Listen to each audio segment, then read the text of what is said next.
নারে রিসালাত।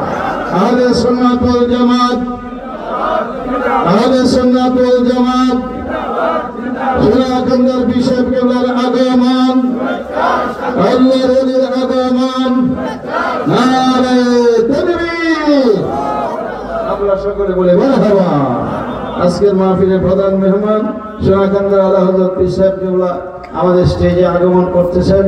আপনারা যে যেখানে আছেন, রাস্তাঘাটে, দোকান পথে, বাড়ি ঘরে, সবাই মেহরবানি করে চলে আসুন। এক্ষুনি হুজুর আমাদেরকে সংক্ষিপ্ত আকারে নসিহত করবেন, আমাদের সবার জন্য প্রাণ বলে দোয়া করবেন। আমরা যেন ধৈর্যের সহিত বসে হুজুরের নসিহত শুনতে পারি। আল্লাহ আমাদের তৌফিক দান করো। জোরে আমিন কর।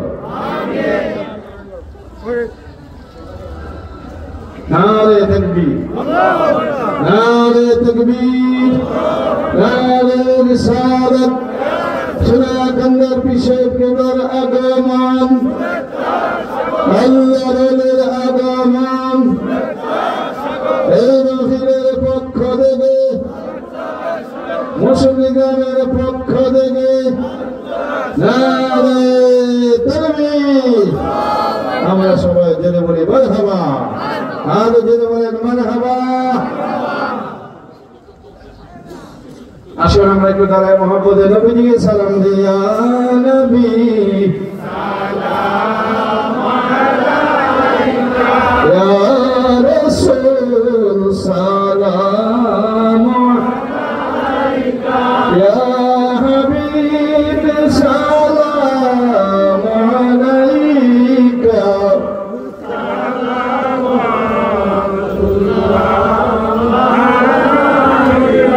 নবীজি গো আপনি যে ঘুমান না রাতে, দেখা দেন আশিকদের সাথে, নিজান রওজার কিনারে দরুদ সালাম বেজিতে। ইয়া নবী সালাম আলাইকা, ইয়া রাসূল সালাম আলাইকা, ইয়া হাবিব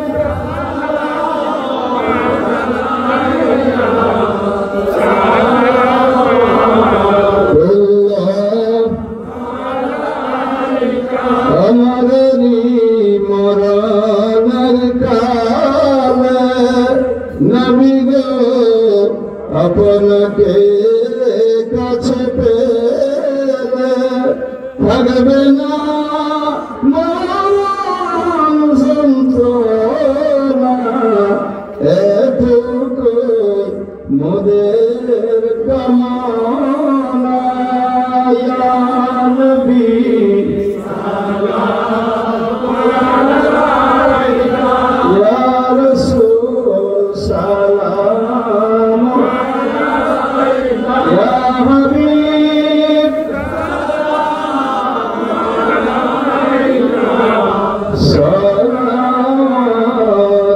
সালাতুল্লাহ সাল্লামু আলাইকা মুবাল সাল্লু আলা সদরিল আমিন মুস্তাফা মাদাইল্লাহ।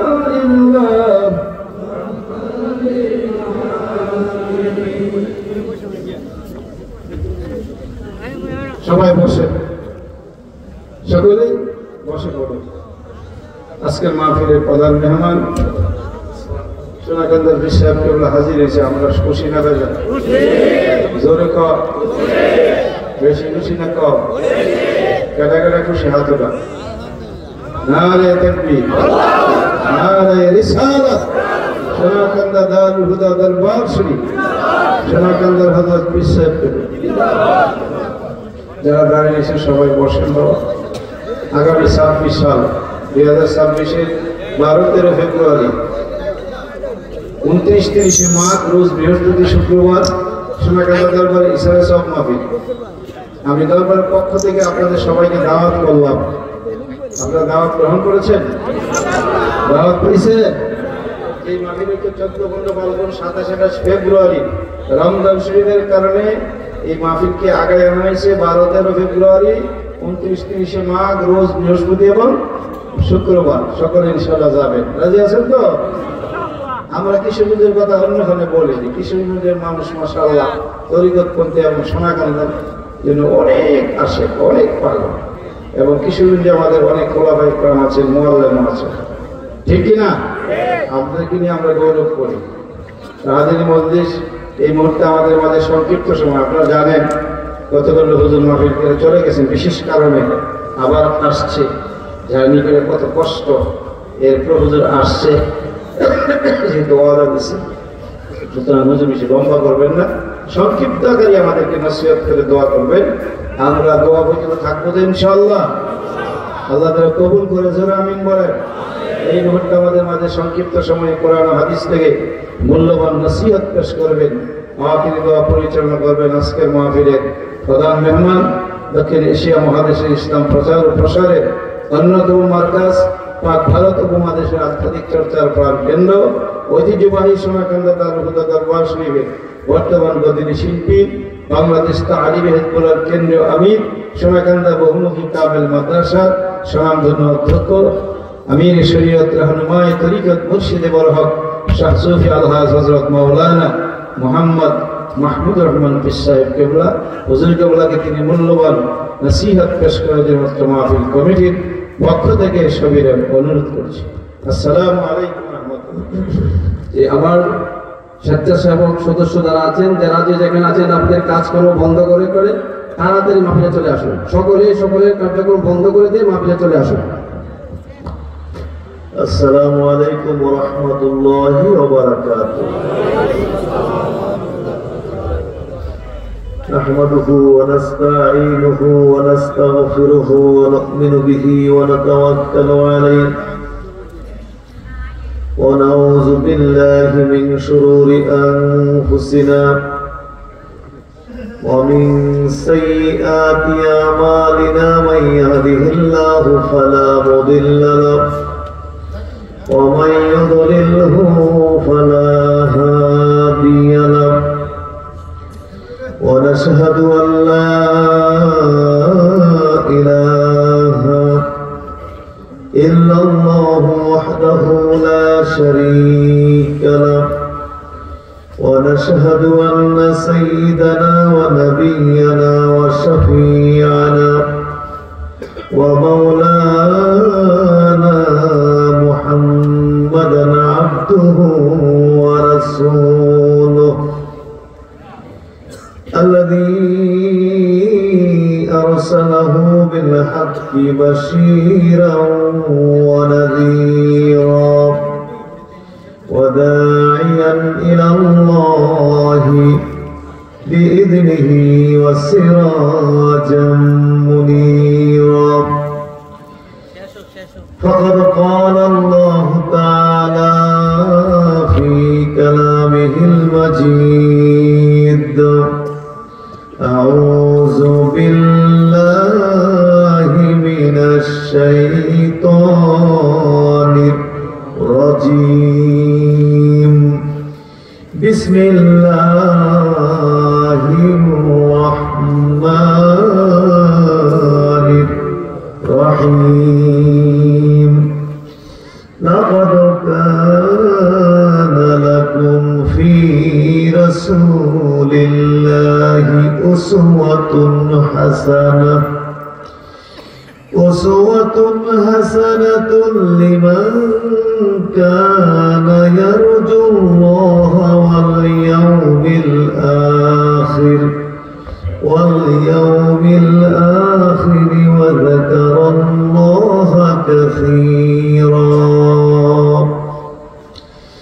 إن الله وملائكته يصلون على النبي يا أيها الذين آمنوا صلوا عليه وسلموا تسليما. صلى الله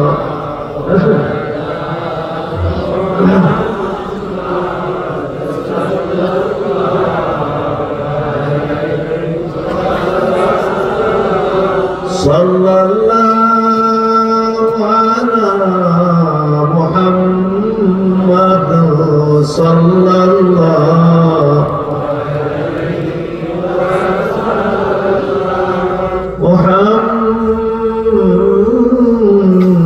মুহাম্মাদুন হুয়াল হাবিবুল্লাযী তুরজা শাফাতুহু লিকুল্লি হাওলিন মিনাল আহওয়ালি মুকতাহিমি সাল্লাল্লাহু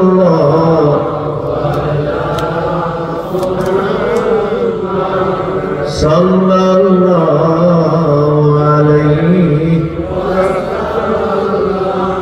সাল্লাল্লাহু আলা মুহাম্মাদ সাল্লাল্লাহু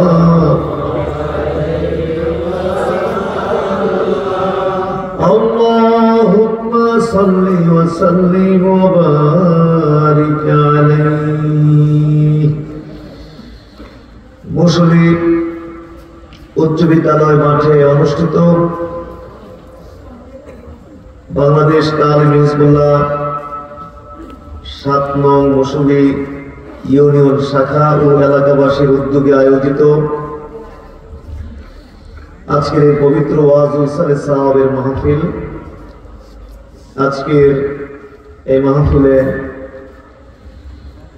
উপস্থিত মুফতি হযরত আল্লামা ডক্টর মোহাম্মদ কফিল উদ্দিন সরকার সালিহি,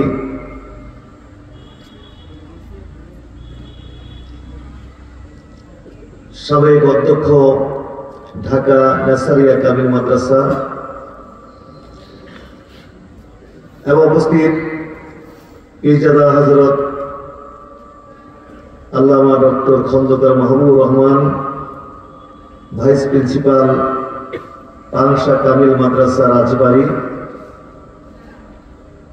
উপস্থিত রয়েছেন হযরত মাওলানা আবু বকর সিদ্দিক রহমানী, খলিফা সোনাকান্দা দরবার শরীফ,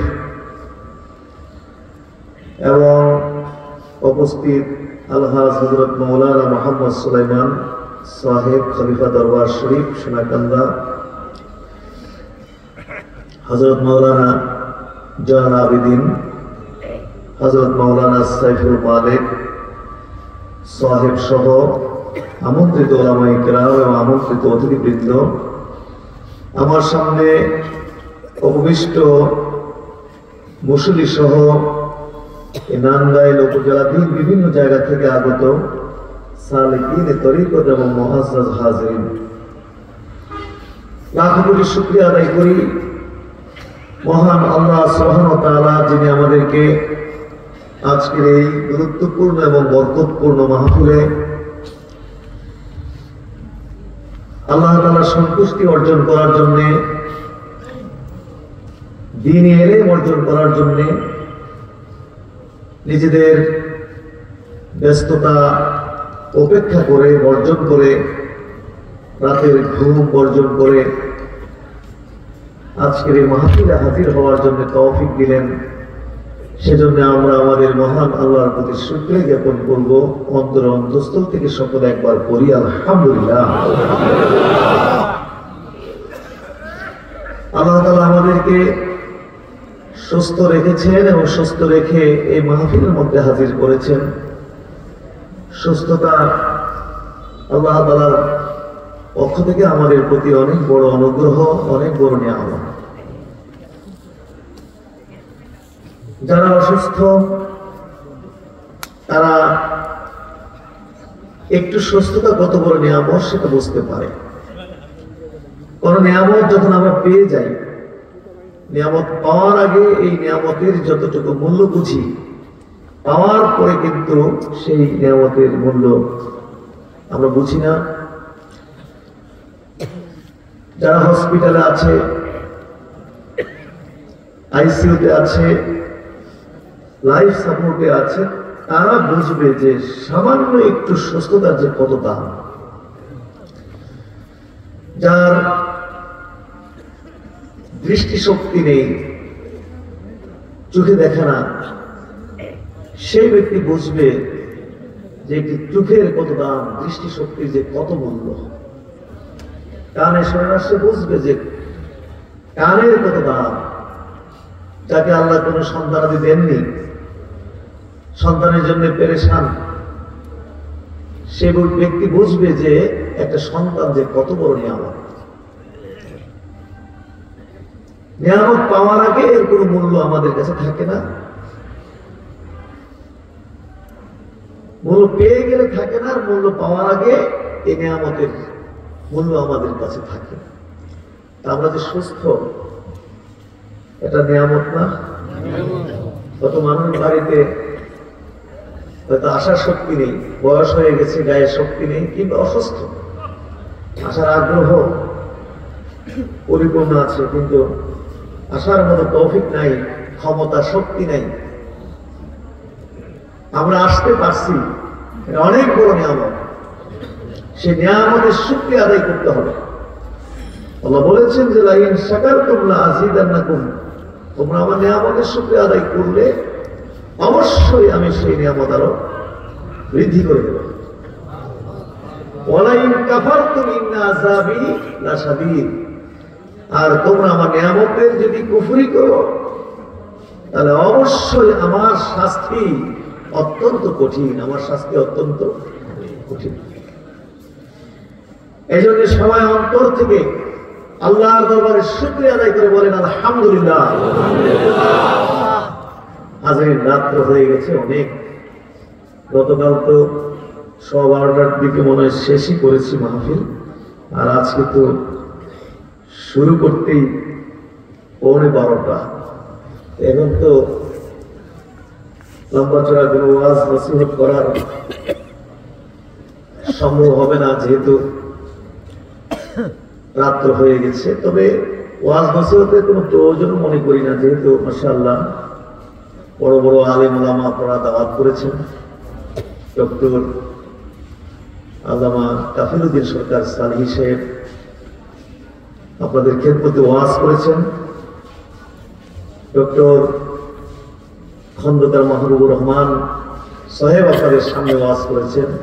সুতরাং ওয়াজের যে পিপাসা, তৃষ্ণা, ক্ষুধা, এটা আশা করি তারা নিবারণ করে দিয়ে গেছে। এখন দোয়া রয়েছে, সেই দোয়া করলেই তো আমরা এখান থেকে সহজভাবে বিদায় করতে পারি, কি বলে ঠিক না? আমার মনে হয় যে আজকে মনে হয় না যে ওইভাবে কোন লম্বা চড়া ওয়াজ করা ঠিক হবে, যেহেতু রাত্র অনেক হয়ে গেছে, তাহলে দরকার নেই। আমরা অল্প সময়ের মধ্যে দোয়াই করে ফেলবো, কোন আলোচনায় করতে যাব না। তাহলে দোয়ার উপরে কয়েকটা কথা বলে ফেলি, যে আয়াত করছিলাম সেদিকে গেলাম না, যেহেতু দোয়া করে ফেলবো, দোয়ার উপরে কয়েকটা কথা বলি। আমরা অল্প সময়ের মধ্যে ইনশাআল্লাহ দোয়া করব। দোয়া এটা অত্যন্ত গুরুত্বপূর্ণ একটি ইবাদত, এবং মুমিনের গুরুত্বপূর্ণ হাতিয়ারের নাম হইল দোয়া। এই দোয়া প্রসঙ্গে আল্লাহ তাআলা কোরআনে বহু জায়গায় আমাদেরকে নির্দেশ দিয়েছেন, বলেছেন যে ওয়াইদা সাআলাকা ইবাদি আন্নী ফাইন্নী করিব উজিবু দাওয়াতাদ দাঈ ইযা দাআন ইলা আখির আয়াত। আল্লাহ বলেছেন ওয়াইদা সাআলাকা ইবাদি, যখন আপনাকে প্রশ্ন করে আমার বান্দা, আমি আমার ব্যাপারে ফাইন্নী করিব, আমার বান্দা জেনে রাখো যে আমি তার অতি নিকটে আছি। আমার বান্দা যখন আপনাকে আমার ব্যাপারে জিজ্ঞেস করে, নবী আমার ব্যাপারে যদি জিজ্ঞেস করে, তাহলে আমার বান্দা জেনে রাখো আমি বান্দার অতি নিকটে আছি। উজিবু দাওয়াতাদ দাঈ ইযা দাআন, যখন কোন দায়ী, যখন কোন আহ্বানকারী, দোয়াকারী আমাকে ডাকে, আমি তার ডাকে সাড়া দিই।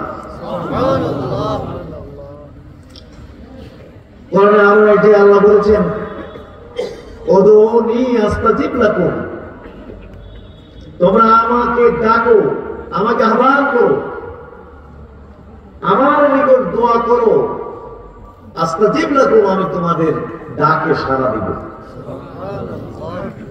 এইভাবে কোরআন মাজিদে আল্লাহ তাআলা বহু বহু জায়গায় আমাদেরকে নির্দেশ করেছেন আমরা যেন আল্লাহ তাআলার নিকটে কি করি, দোয়া করি। অসংখ্য হাদিস বর্ণিত হয়েছে দোয়া প্রসঙ্গে, এবং কিতাবুদ দাওয়াত দোয়ার অধ্যায়, হাদিস গ্রন্থগুলোতে দোয়ার অধ্যায় রয়েছে। কিতাবুদ দাওয়াত এই অধ্যায়গুলোতে অনেক দোয়ার শিক্ষা দেওয়া হয়েছে,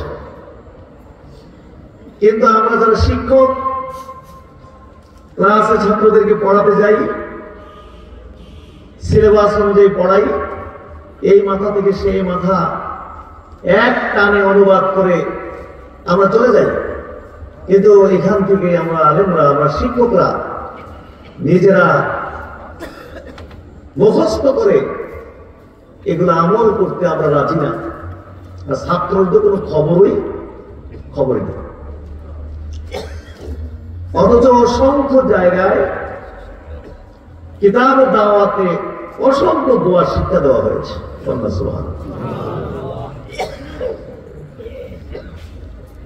যেমন একটি দোয়ার কথা আমি বলি, যেমন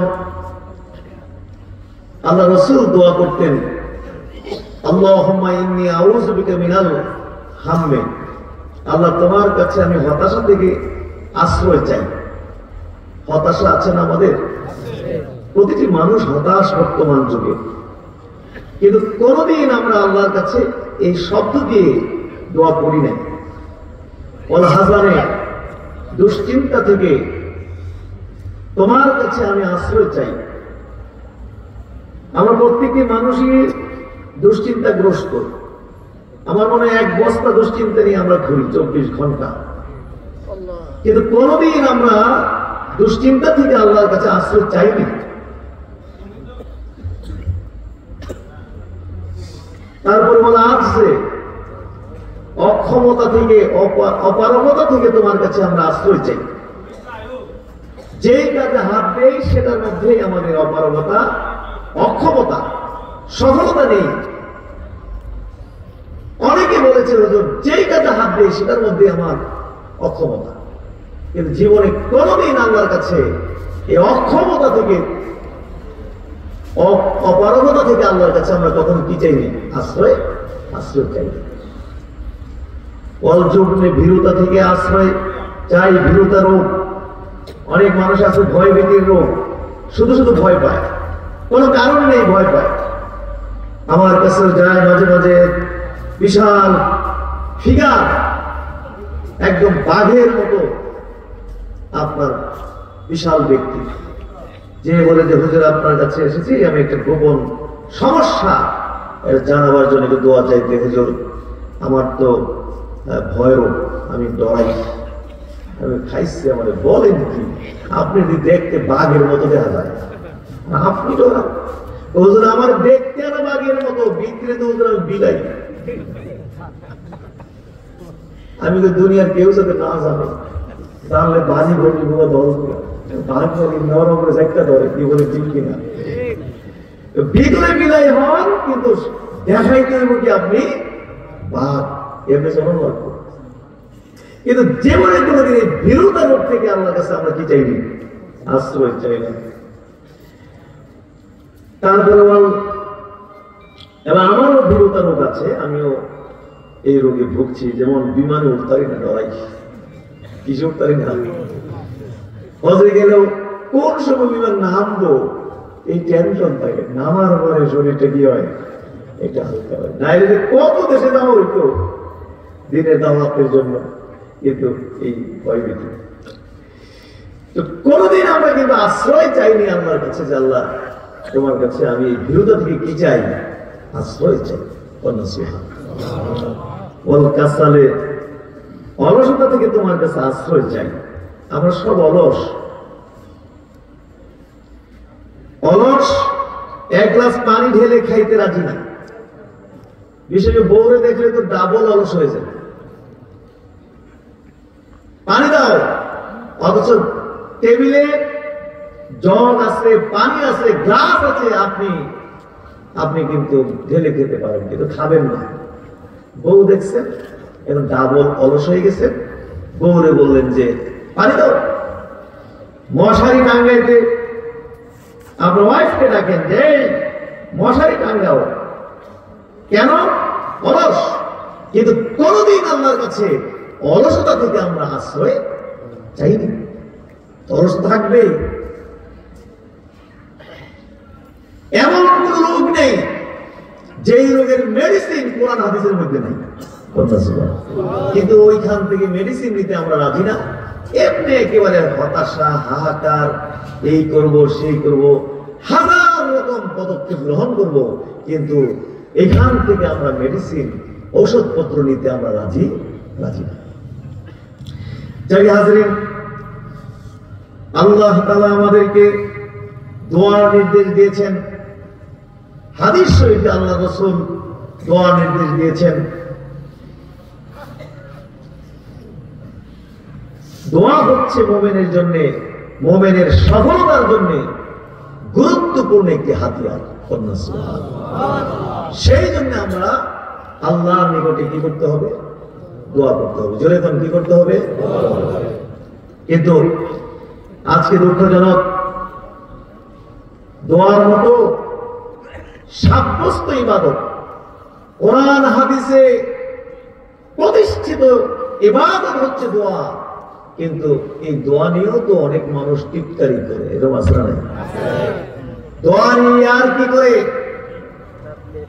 বলে ইসাবরা দোয়া করে সব সেরে দেবে, তার আর কোনো মাঠে ময়দানে নামতে হয় না, তাদেরকে হরতাল করতে হয় না, তাদেরকে মানুষ মারতে দেখা যায় না, তাদেরকে গাড়ি ঘোড়া ভাঙতে পড়তে দেখা যায় না, তারা অবরোধের মধ্যে নাই, তারা দলাদলির মধ্যে নাই, তারা খানকার মধ্যে বৈশা, দরবারে বৈশা দোয়া দিয়ে সব সেরে ভালো। এরকম টিটকারি করে কি করে না? খবরদার, দোহার মতো সাব্যস্ত প্রতিষ্ঠিত কোরআন সুন্নাহয় প্রতিষ্ঠিত ইবাদত নিয়ে ইয়ার কি করলে ঈমান চলে যাওয়ার ঝুঁকি আছে নাকি নেই? ঈমান চলে। দোয়া হচ্ছে মুমিনের সফলতার সবচেয়ে বড় হাতিয়ার। সুবহানাল্লাহ।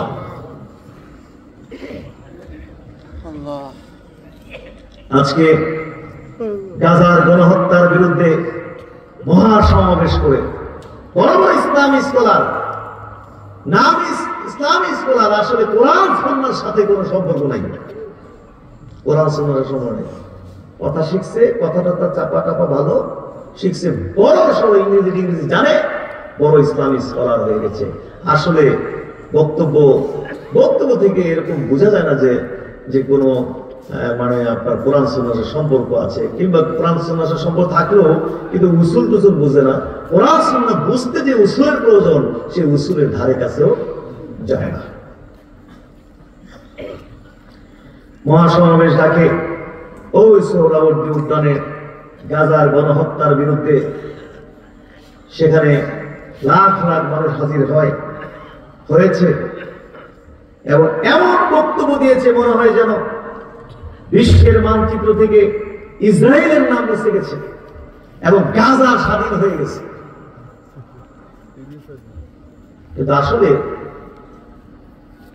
কোরআন সুন্নাহ থেকে পদ্ধতি না নিয়ে মন গড়া পদ্ধতি মূলত দিন ইসলাম কিংবা মুসলমানদের কখনো কোনো কল্যাণ আনতে পারে না।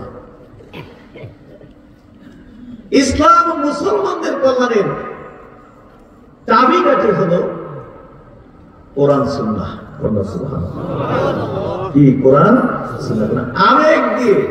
আবেগের পূজা করে, মনের পূজা করে, দলের পূজা করে যা ইচ্ছা তাই করবেন, এই সমস্ত কর্মকাণ্ডের ইসলাম মুসলমানদের কখনো কোনো কল্যাণ বয়ে আনেনি এবং কখনো আনবে। মুক্তির পথ হলো সুন্নত। জোরে কন্যা সুবহানাল্লাহ। দেখা গেল বড় বড় স্কলার এবং লাখ লাখ মানুষ হাজির হয়েছে এবং পত্রিকায় লিখেছে যে সেদিনই ইসরায়েলের সবচেয়ে বেশি লাভ হয়েছে, কারণ সেখানে রৌদ্রের মধ্যে ওরে বাপরে যা দেখাইলো, এরপরে ঘাইমা টাইমা রৌদ্রে তো কলিজা পর্যন্ত শুয়ে গেছে গা। এরপরে ওই মাঠ থেকে বাইরে ইসরায়েলের যত পানি টানি আসছিল সব খাইয়া সমান, পেপসি খাইছে, 7 আপ খাইছে, মিরিন্ডা খাইছে, কিনলে খাইছে, আগুয়া মিনা খাইছে, ইসরায়েলের যত পণ্য আছে এগুলো খাইয়া সেদিনই সবচেয়ে বেশি ইসরায়েলের লাভ করে দিচ্ছে।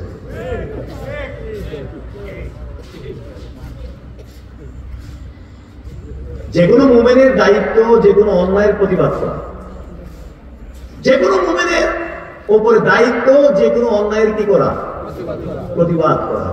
কিন্তু ইসলাম শুধু প্রতিবাদ করো, নামাজ করো, রোজা করো, শুধু এই নির্দেশ দিয়ে ছেড়ে দেয় না, বরং এই আমলটা কেমনে করতে হবে তার পদ্ধতি পর্যন্ত ইসলাম শিক্ষা দিয়ে দেয়। নামাজের ক্ষেত্রে পদ্ধতি খুঁজি, রোজার ক্ষেত্রে পদ্ধতি খুঁজি, হজ পালনের ক্ষেত্রে পদ্ধতি খুঁজি, বিভিন্ন ইবাদত পালনের ক্ষেত্রে পদ্ধতি খুঁজি, কিন্তু আল্লাহ তাআলা যে প্রতিবাদ করতে বলেছেন, হ্যাঁ, রাজনীতি করতে বলেছেন, তারপরে জিহাদ করতে বলেছেন, এই সব জায়গাগুলোতে আবার আমরা কোরআন সুন্নাহ থেকে আল্লাহ রাসূলের কাছ থেকে আবার পদ্ধতি নেওয়ার কোনো প্রয়োজন মনে করি না। নামাজের ক্ষেত্রে আল্লাহ রাসূল থেকে পদ্ধতি নেওয়ার প্রয়োজন মনে করি, হজ যাকাতের ক্ষেত্রে পদ্ধতি নেওয়ার প্রয়োজন মনে করি, কিন্তু প্রতিবাদের ক্ষেত্রে বা ইত্যাদি ইত্যাদি বহু ইবাদতের ক্ষেত্রে সেখান থেকে আমরা পদ্ধতি গ্রহণ করার কোনো প্রয়োজন মনে করি। এই জন্য ঘুরে ফিরে ইসলামের কোনো এসব কিছু ইসলামের কোনো কি হয় না, লাভ হয় না।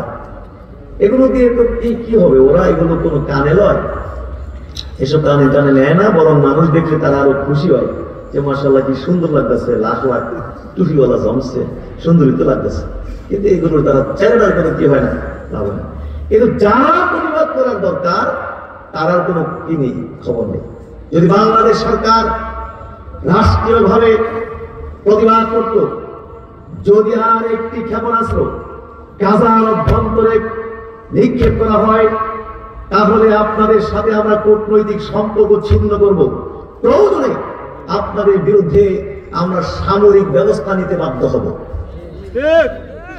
যদি প্রতিবাদ করত, এইভাবে যদি সৌদি সরকার প্রতিবাদ করত, এইভাবে যদি আরব আমিরাত সরকার প্রতিবাদ করত, এইভাবে যদি কাতার কুয়েত সরকার প্রতিবাদ করত, আপনার তুরস্কের প্রেসিডেন্ট প্রতিবাদ করত, পাকিস্তানের প্রেসিডেন্ট প্রতিবাদ করত যে খবরদার আর একটা ক্ষেপণাস্ত্র করতে পারবে না গাজার ভিতরে, যদি পড়ে তাইলে আপনাদের সাথে কূটনৈতিক সম্পর্ক, সমস্ত সম্পর্ক ছিন্ন করব, প্রয়োজনে আপনাদের বিরুদ্ধে আমরা সম্মিলিতভাবে সামরিক শক্তি, আমরা সামরিক ব্যবস্থা নিতে আমরা বাধ্য হব। তাহলে অন্ত দেখে ইসরায়েলের বাবার ক্ষমতা ছিল গাজার অভ্যন্তরে ছোট্ট একটা ককটেল বিস্ফোরণ করার সাহস করত। যারা প্রতিবাদ করার দায়িত্ব আল্লাহ দিয়েছে মূলত এর আর কোনো কি নাই, খবর নাই।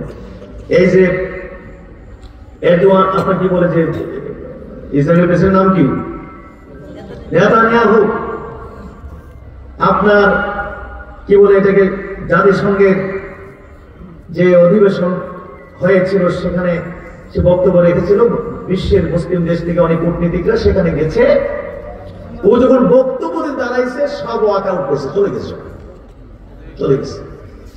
তখন সে বলেছে যে আপনারা আজকে চলে যাচ্ছেন আমাকে ফেলে, কিন্তু আপনারা তো দিনের বেলায়, আপনারা তো প্রকাশ্যভাবে ইসরায়েলকে হুমকি দেন যে বিশ্বের মানচিত্র থেকে মুছে দিবেন, আবার গোপনে আমারে ফোন করে থ্যাংক ইউ ভেরি মাচ জানান, উপর দিয়ে কয় ইসরায়েলকে বিশ্বের মানচিত্র থেকে মুছে দেওয়া হবে, আবার ফোন করে নেতানিয়াহুকে বলে যে এরা তো শিয়াটিয়া, এদেরকে আমরা মারতে গেলে তো বিশ্বে সমালোচিত হব, আমাদের কাজটা আপনি কমপ্লিট করে দিচ্ছেন, অতএব আপনাকে আসলে উপর দিয়ে বলছি, কিন্তু ভিতরে ভিতরে আপনাকে থ্যাংক ইউ ভেরি মাচ।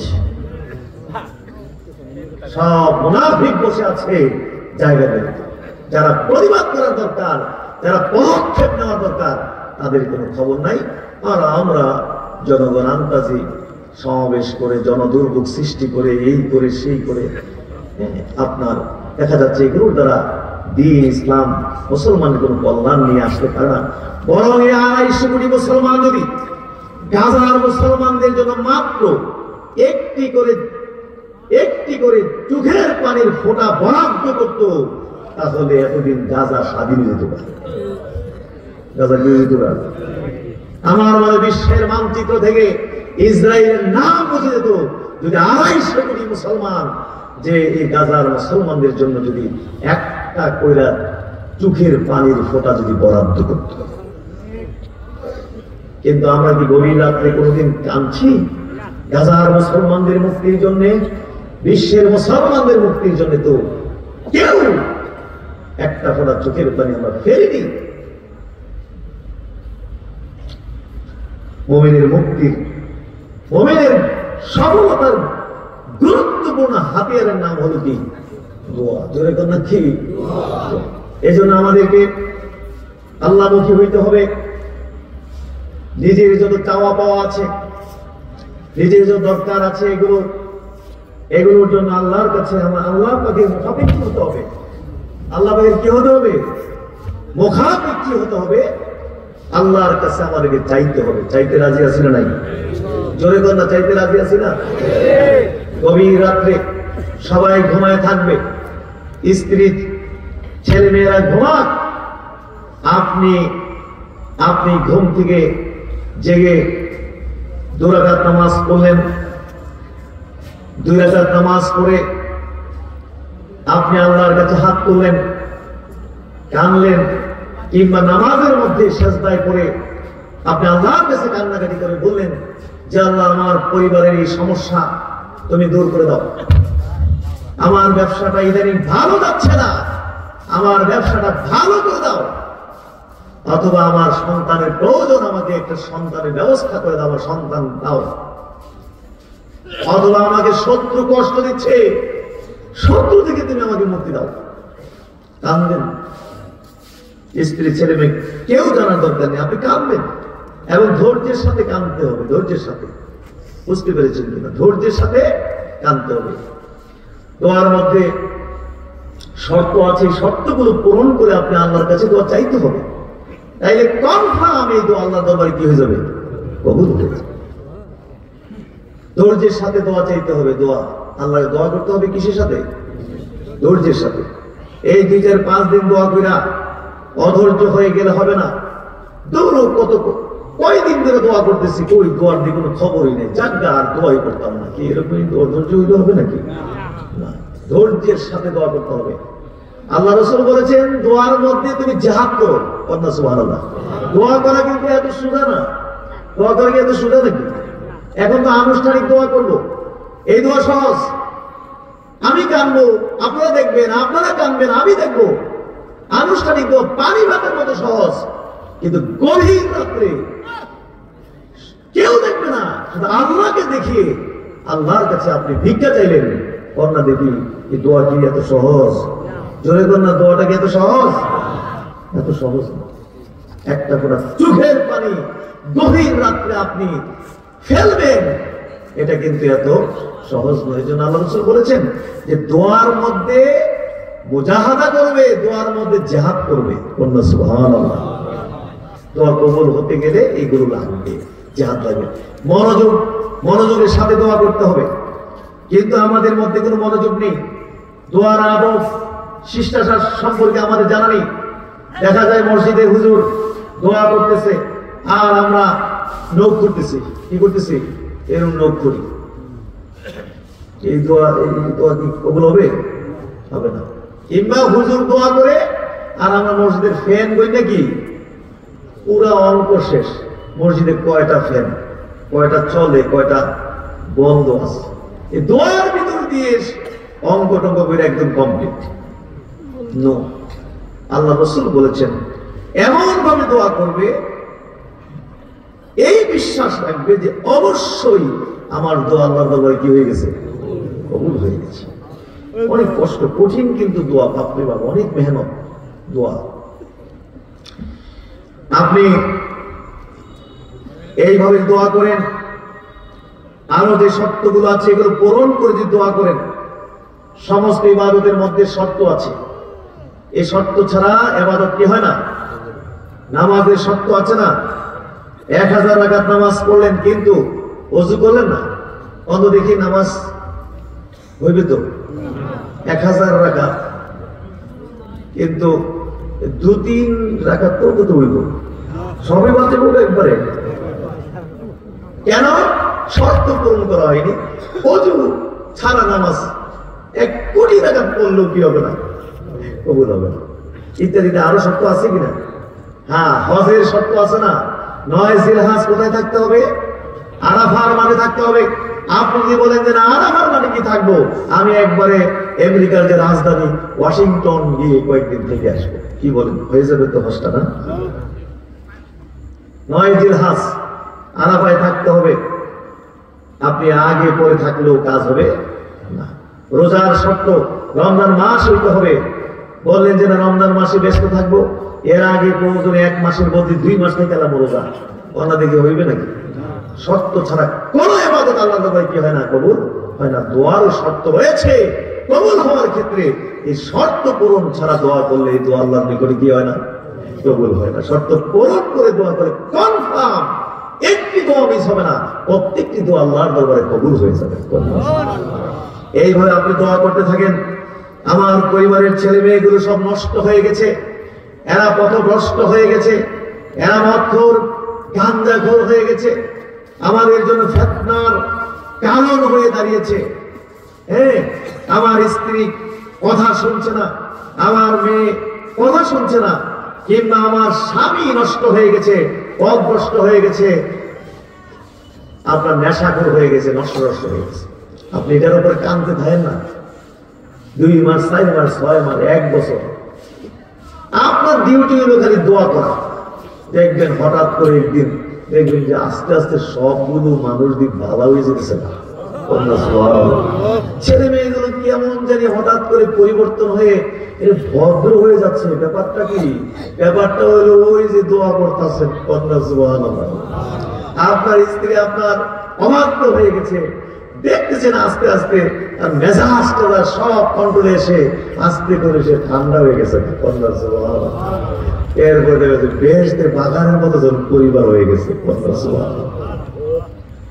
আপনাকে শত্রু কষ্ট দিচ্ছে, আল্লাহর কাছে কাঁদতে থাকেন ধৈর্যের সাথে, শর্ত পূরণ করে যে আল্লাহ আমাকে, আমার শত্রু কষ্ট দিচ্ছে, তুমি আমাকে শত্রু থেকে মুক্তি দাও।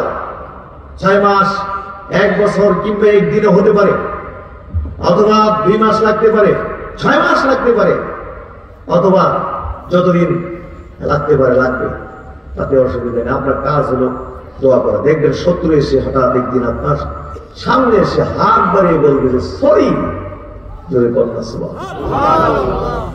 আমাকে মাফ করো। অথবা এমন হতে পারে দোয়ার কারণে এলাকা থেকে উদাও হয়ে গেছে না শত্রু, বুঝতে পারে কিনা? এটা পেস্ট লাগবে আর এলাকার মধ্যে কি নাই, কিংবা দোয়ার ঠেলায় ময়রা হতে পারে শত্রু কম যায়। দোয়ার ঠেলায় কি হইতে পারে? ময়রা হতে পারে। কিন্তু জায়গা মতো তো আমরা জায়গা মতো কাজ করি না, এইভাবে সেইভাবে হাজার কোটি চিন্তা করি, কিন্তু সফলতার যে চাবিকাঠি, সফলতার যে রোড ম্যাপ, সেদিকে কিন্তু আমরা চিন্তা করি না। এই জন্য আমরা সফল হই না। আমরা কি হই না? সফল হই না।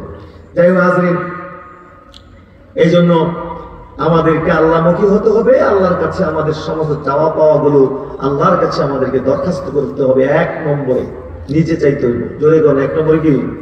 নিজে চাইতে হইব। আল্লাহর কাছে চাইতে হবে নিজের সমস্যা কি? আপনারটা বা আমারটা, আমার সমস্যাটা আমি যদ্দূর গুরুত্ব দিয়ে চাইবো, আমার চাওয়াটাকে আরেকজন এই গুরুত্ব দিয়ে চাইবে না। হে ভাষা কইবে, হ্যাঁ, কিন্তু আমি তো চাইবো একদম গভীরে গিয়ে, সাগরের একদম তলদেশে গিয়ে ডুব দিয়ে আমি চাইবো আমার এটা দিতেই হবে, অসম্ভব আমার এটা লাগবে। আমাকে এটা দাও, দিতে হবে। এইভাবে আমি যেভাবে আমারটা গুরুত্ব দিয়ে চাইবো, আমারটাকে আরেকজন এনে চাইবো নি। এই জন্য দোয়া কবুল হতে হলে নিজেরটা নিজে এক নম্বরে চাইতে হবে এবং গভীরভাবে মনোযোগের সাথে বুঝাতে হবে যে না আমি এটা চাই, তাইলে আল্লাহ তাআলা এটা আপনাকে ফেরত দিবেন না। তারপরে অন্যের কাছেও চাইতে হবে, অন্যের কাছেও কি চাইতে হবে। পীর মাশায়েখ আলেম ওলামা যে কোনো মুমিনের কাছেও দোয়া চাইতে হবে। আল্লাহ রাসূলের কাছে সাহাবারা দোয়া চান নাই? জোরে তো আল্লাহ রাসূলের কাছে সাহাবারা দোয়া চাইছে কিনা? হ্যাঁ, বুখারীর হাদিসে আপনারা জানেন, হাদিস মশহুর, সবাই জানে। জুমার দিন খুতবা দিতে আল্লাহ রাসূল দাঁড়ালেন, মিম্বারে দাঁড়ালেন। এমন সময়, বুঝতে পেরেছেন কিনা, এমন সময় সাহাবারা চিৎকার দিয়ে উঠেছেন, বলেছেন আল্লাহ রাসূল বাড়িঘর সব আপনার বলছেন যে কি গাছপালার তরুণতা সব লাল হয়ে যাচ্ছে, পুরে লাল হয়ে যাচ্ছে খরার কারণে। বৃষ্টি নেই, খরা, প্রচন্ড গরম পড়েছে, এই লতা পাতা সব পুড়ে দিতেছে, গৃহপালিত পশু পড়ে যাচ্ছে। আল্লাহ রাসূল আপনি আল্লাহ নিকটে একটু দোয়া করুন যেন তিনি বৃষ্টি নাজিল করেন। দোয়া করছেন যে আল্লাহ বৃষ্টি দাও, সাথে সাথে বৃষ্টি নাজিল হয়ে গেছে। আরো জোরে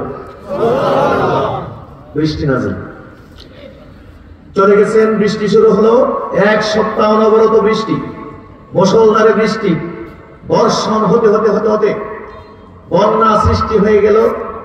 আপনার পরের জুমায় আল্লাহ রাসূল ওই মিম্বারে এসে দাঁড়ালেন, খুতবা দেবেন। সাহাবারা চিৎকার দিয়ে উঠলেন, বললেন আল্লাহ রাসূল ইন হাদামাতিল বুয়ুত ওয়া ইন কাতাতিস সুবুল, যে কি বাড়িঘর সব ধ্বংস, বৃষ্টির প্রবল বর্ষণের কারণে ঘর বাড়ি সব ধ্বংস হয়ে গেছে।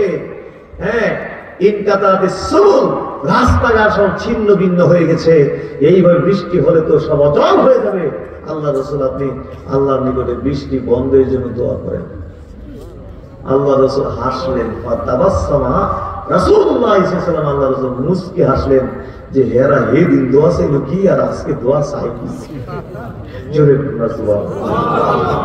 আল্লাহ রাসূল দোয়া করে দিলেন, ছোট্ট দোয়া, নবী রাসূলরা মকবুল বান্দারা এত লম্বা দোয়া করতে হয় না, ছোট্ট করে দোয়া করলে সেই দোয়া আল্লাহর দরবারে কি হয়ে যায়, কবুল হয়ে যায়। শুধু অদ্দুর দোয়া করলেন, আল্লাহুম্মা আলাইনা ওয়া লা আলাইনা, আল্লাহ তুমি আল্লাহুম্মা আলাইনা ওয়া লা, আল্লাহুম্মা হাওয়ালাইনা ওয়া লা আলাইনা, আল্লাহ তুমি আমাদের আশেপাশে যারা তাদেরকে বৃষ্টি দাও, আমাদের আর বৃষ্টি লাগবে না,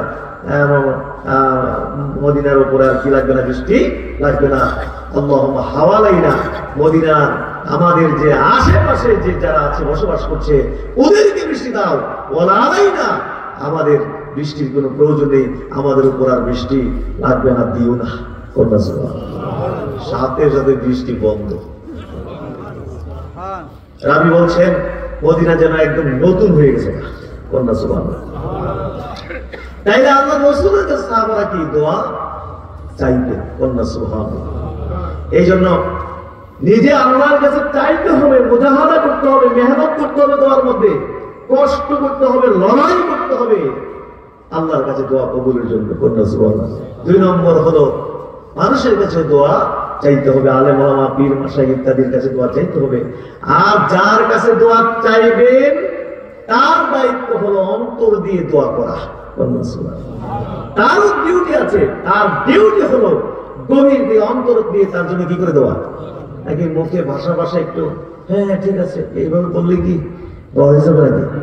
না, আমাদের দেশে এইসব কালচার গুলো নেই। একজনের সাথে একজন দেখা হইলে দোয়া চাইলে ঠিক শেষ। কিন্তু আরব দেশে এই সমস্ত কালচার গুলো এখন আছে।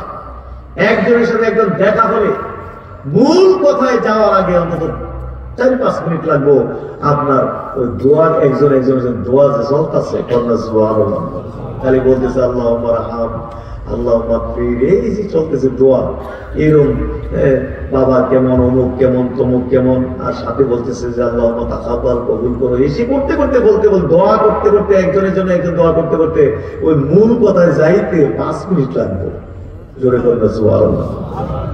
আর আমাদের দেশে ঠিক আছে ট্রেডিশন হয়ে গেছে, এটা যেন একটা মানে একটা প্রথার মতো হয়ে গেছে। দোয়া চাওয়াটা যেন প্রথার মতো হয়ে গেছে। এই জন্য হাজরিন,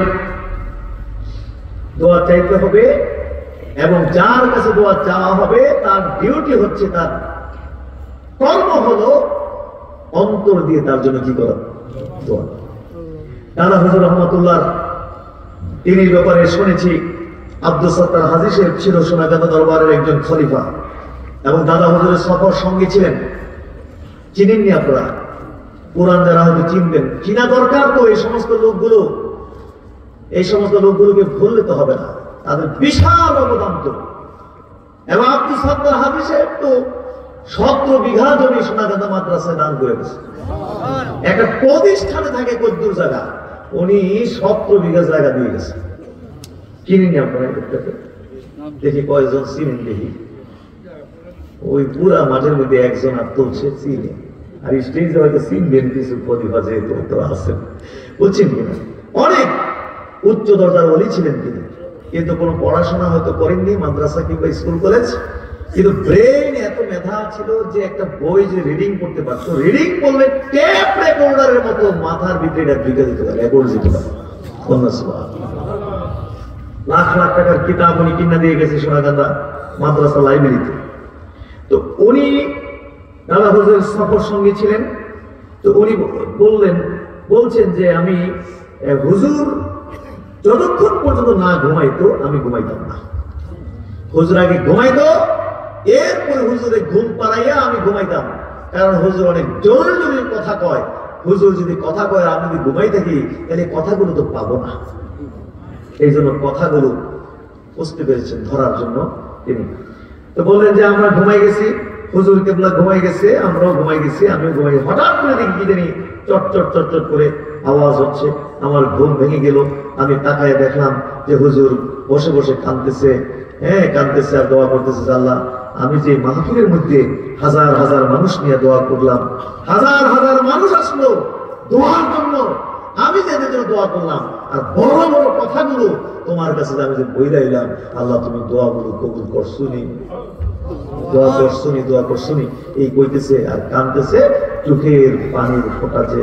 ওই যে কি কয় হোগলা কোন কি না পড়া, এটা কি কন, হোগলার উপরে পড়তেছে, চট চট চট চট করে আওয়াজ হতেছে, চোখের পানি। তাইলে যার কাছে দোয়া চাওয়া হবে তার ডিউটি হচ্ছে অন্তর দিয়ে তার জন্য কি করে দোয়া করবো। তাহলে নিঃসন্দেহে দোয়া কি হবে, কবুল হবে। কন্যা সুবহানাল্লাহ। আমার আপনার কথা একটু মনে পড়ে গেছে, যদি একটু বলে ফেলি। একজন বড় সেলফি ছিলেন, বড় ধনী মানুষ ছিলেন, বড় গার্মেন্টস ব্যবসায়ী, বড় আপনার অনেক বড় ব্যবসায়ী, তোনহাই গ্রুপের মালিক। আব্বা জানকে নিয়ে গেল ওনার কোম্পানিতে, ফ্যাক্টরিতে। দেখে তো আব্বা হতবাক, এত বড়, এই মাথা থেকে সেই মাথার চোখে দেখা যায় না, এত বড়। ও যাই হোক জিজ্ঞেস করছে যে মাহবুব তোমার ছেলে মেয়ে কি? হুজুর আমার 2 মেয়ে। তো তোমার ছেলে নাই? না হুজুর আমার ছেলে। আরে বড় কি, তোমার তো ছেলের কাম, আরে এটি চালাইবো কেনা, যেই বড় কোম্পানি তোমার চালাইবে কে?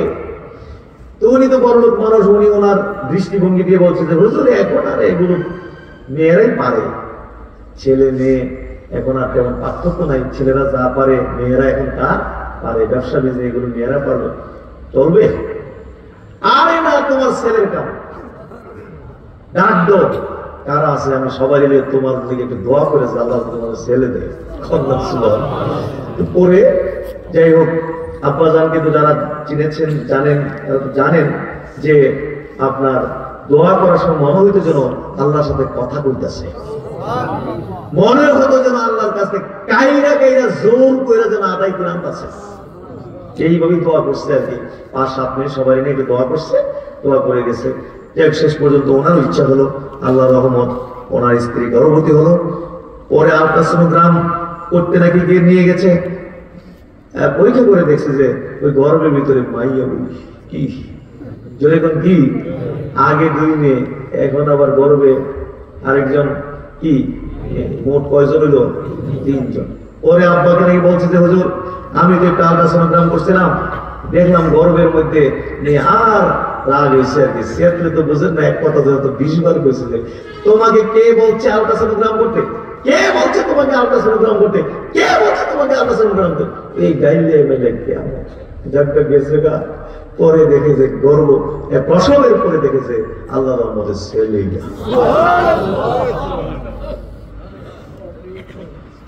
জোরে করতে এই জন্য হাজরিন নিজে আল্লাহর কাছে দোয়া চাইতে হবে এবং দোয়ার মধ্যে চেষ্টা প্রচেষ্টা মুজাহাদা আল্লাহকে বোঝাতে হবে যে আমি চাই আমার এটা লাগবে, দিতেই হবে, আমাকে এটা দিতেই হবে। বলেন না সুবহান। তারপরে দোয়াগীর যারা মুস্তাজাব দাওয়া যে কোনো মোমেন তাদের কাছে বেশি বেশি করে কি করতে হইব, দোয়া চাইতে হবে। বলেন না সুবহান। এইভাবে যদি আমরা দোয়া করি, আরো ইত্যাদি অনেক কথা, এই শর্তগুলো পূরণ করে যদি আমরা দোয়া করি, কনফার্ম আল্লাহর নিকটে সমস্ত দোয়াগুলো কি হয়ে যাবে, কবুল হয়ে যাবে। হাজরিন, তাইলে আমরা কি আল্লাহর নিকটে দোয়া করতে রাজি আছি? বেশি বেশি করে দোয়ার পরিমাণ কমে গেছে কিন্তু এখন, বিশেষ করে দোয়ার বিরুদ্ধে ওয়াজ চলতে চলতে, ওয়াজ করতে করতে করতে করতে দোয়ার বিরুদ্ধে বক্তব্য দিতে আপনার এমন বারোটা বাজাই দিছে দোয়াকে, এমন পর্যায়ে এখন দোয়া গেছে সন্তান পর্যন্ত আপনার জন্য দোয়া করতে হবে, এটারও এখন আর তেমন কোনো প্রয়োজন মনে করে না। এইভাবে গুরুত্বহীন করে দিয়েছে দোয়ার মতো এরকম গুরুত্বপূর্ণ একটি ইবাদতকে। এখন সন্তান পর্যন্ত বাপ মা জন্য দোয়া করতে হবে, এটার কোনো প্রয়োজন মনে করে না। দুনিয়ার কল্যাণ, আখিরাতের কল্যাণ, উভয় জগতের কল্যাণের জন্য কিন্তু দোয়া লাগবে। রব্বানা আতিনা ফিদ দুনিয়া হাসানা ওয়া ফিল আখিরাতি হাসানা, যে আল্লাহ তুমি আমাদের দুনিয়ার কল্যাণ কামিয়াবি দাও এবং আখিরাতের কল্যাণ আমাদেরকে দাও। কন্যা সুবহানাল্লাহ। দুনিয়ার মুক্তির জন্য এইভাবে দোয়া করা দরকার আছে নাই, এবং আখিরাতের মুক্তির জন্য আমাদের দোয়া, দুই জগতেই দোয়া লাগবে। কন্যা সুবহানাল্লাহ। আমাদের বাপ মার মুক্তির জন্য দোয়া দরকার আছে না? এই যে দোয়াগুলো কেন আল্লাহ শিখাইলো, হ্যাঁ, কত দোয়া হিসাব নাই। এর ভিতরে একটা দোয়া তো সবাই জানি, যে রব্বির হামহুমা কামা রাব্বায়ানি সাগীরা। এই দোয়াটা পারি কিনা? এই দোয়া সবাই পারি, কিন্তু দোয়া করছেন, হ্যাঁ, আমার তো মনে হয় না বহু মানুষ আছে এক সপ্তাহের মধ্যে, এক সপ্তাহ, এক মাস হয়ে গেছে বাবার জন্য মৃত বাপ মার জন্য এই ছোট্ট দিয়ে দোয়াটা দিয়েও আমরা কোনোদিন দোয়া করিনি। এক সময় মানে গুরুত্ব নেই একদম। এটার বিরুদ্ধে ওয়াজ হতে হতে হতে হতে আর ওয়াজ করতে করতে বেদাত হইতে হইতে এমন পর্যায়ে দোয়াকে নিয়ে ছেড়ে দিয়েছে যে সন্তান পর্যন্ত বাপ মার জন্য দোয়া করতে হবে, এটারও এখন আর কোনো প্রয়োজন মনে করে না। ইন্না লিল্লাহি ওয়া ইন্না ইলাইহি রাজিউন। অথচ পৃথিবীতে সন্তান বাপ মার জন্য যদি একটু দোয়া করে দেয়, রব্বির হামহুমা কামা রাব্বায়ানি সাগীরা বলে দোয়া করতে, সঙ্গে সঙ্গে কবর আযাব মাফ হয়ে যায়। মানুষ মারা গেলে সব আমল কি হয়ে যায়, বন্ধ। তিনটি আমল বন্ধ হয় না, মরার পরেও চলতে থাকে। কন্যা সুবহানাল্লাহ। এর ভিতরে একটা হলো কি, একটা হলো হ্যাঁ ওয়ালাদিন সালেহ ইয়াদু লাহু, নেক সন্তান পৃথিবীতে আপনি রেখেছেন, ইয়াদু লাহু, এই সন্তান তার পিতা মাতার জন্য দোয়া করে, এই দোয়া বন্ধ থাকে না। হ্যাঁ, নামাজ, আপনি নামাজ পড়লেন, মারা যাওয়ার পরে সাথে সাথে এই আমল বন্ধ হয়ে যাবে কি? মানুষ মরে গেলে কি মসজিদ যেতে নেই? মসজিদ যেতে পারবে? পারবে না। দুনিয়ার কাজ, আখিরাতের কাজ, সব কাজ বন্ধ হয়ে যায়, কিন্তু মানুষ মরে গেলে তিনটা কাজ বন্ধ থাকে না, মরার পরেও এই তিনটা আমল চলতে থাকে। একটা হলো নেক সন্তান রেখে গেছে, এই ইয়াদুল্লাহু, এই নেক সন্তান কি করে, আর পিতা মাতার জন্য দোয়া করে, এই দোয়া বন্ধ থাকে না, এই দোয়া কবরে যাইতে থাকে। তাইলে ওয়াদা করেন, এই মুহূর্তে আমার সাথে ওয়াদা করেন, 5 ওয়াক্ত নামাজের পরে আর দোয়া পারেন অথবা না পারেন, অসংখ্য দোয়া শিখিয়ে রেখেছেন আল্লাহ তাআলা। পিতা মাতার জন্য দোয়া করতে বহু দোয়া কোরআনে কারিমে আল্লাহ তাআলা শিখিয়ে রেখেছেন, যাকে সেগুলো মুখস্থ যদি আপনার না থাকে চেষ্টা করে মুখস্থ করতে, নাহলে নাই, অসুবিধা নেই। অন্তত এই দোয়াটা তো মুখস্থ আছে, অন্তত এই দোয়াটা দিয়ে 5 ওয়াক্ত নামাজের পরে নিজের পিতা মাতার জন্য দোয়া করবেন। এই ওয়াদাটা করতে পারবেন? হাত তুলতে পারবেন ইনশাআল্লাহ? জোরে বলুন আল্লাহ।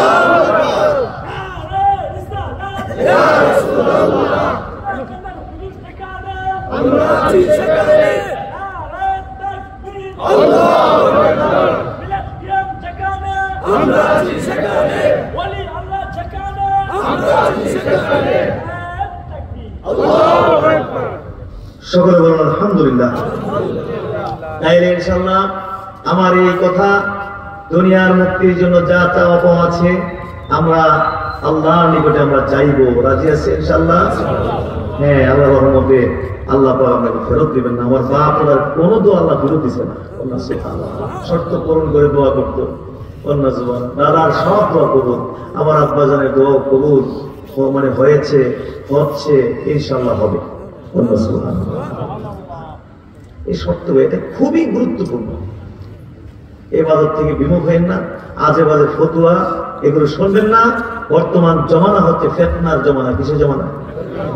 আল্লাহ রাসূল মদিনায় ছোট্ট একটি টিলার উপরে উঠে সাহাবীদেরকে বলছেন, হাল তারাও না মা আরা, আমি যা দেখছি সাহাবারা তোমরা কি দেখছো? সাহাবারা বলে লা ইয়া রাসূলুল্লাহ, না আমরা আল্লাহ রাসূল দেখছি না। তাইলে বোঝা গেল যে আল্লাহ রাসূল এমন কিছু দেখতেন যেটা সাহাবারা দেখতেন না। সুবহানাল্লাহ। এটা আল্লাহর পক্ষ থেকে আল্লাহর নবীর জন্য স্পেশাল মর্যাদা। সুবহানাল্লাহ, স্পেশাল মর্যাদা, ফজিলত।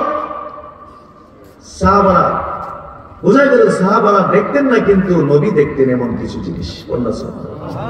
নবী বলছেন ইন্নী আরাল ফিতান, ইন্নী আরাল ফিতানা তাকাউ খিলাফা বুয়ুতিকুম, বলছেন আমি দেখতে পাচ্ছি মদিনার বাড়ি ঘরগুলোর উপরে ফিতনা পতিত হচ্ছে ওয়াকাইল মাতার, বৃষ্টি বর্ষণের মতো। বৃষ্টি যেরকম বর্ষণ হয় এইভাবে মদিনার বাড়ি ঘরগুলোর উপরে ফিতনা বর্ষণ হইতেছে। ফিতনা যখন বর্ষণ হয় তখন তো ঘরে চালে পড়ে, বেড়ায় পড়ে, গ্রিলে পড়ে, গ্লাসে পড়ে, কোন জায়গায় বাদ থাকে, সমানে পড়তে থাকে। এইভাবে আমি দেখতে পাচ্ছি যে ফিতনা বর্ষণ হচ্ছে। ভবিষ্যৎবাণী যত দিয়েছেন নবী সব বাস্তবে ঘটেছে। ওমর রাদিয়াল্লাহু আনহু ব্যাপারে বলেছেন যে তিনি ইন্তেকালের মধ্য দিয়ে ফিতনার দরজা ভাঙিয়ে দেব না। সাহাবী জিজ্ঞেস করছেন যে ভাঙিয়ে যাবে বলছে নবী নাকি খুলে দেওয়া হবে? তো বলছে ভেঙে যাবে। তো ভেঙে গেলে তো আর এই ফিতনা বন্ধ হবে না। খুলে দেওয়া বলে এটা লাগান যেত, দরজা খুলে দিলে লাগান যায় না, ভাঙিয়ে ফেলে কি লাগান যায়?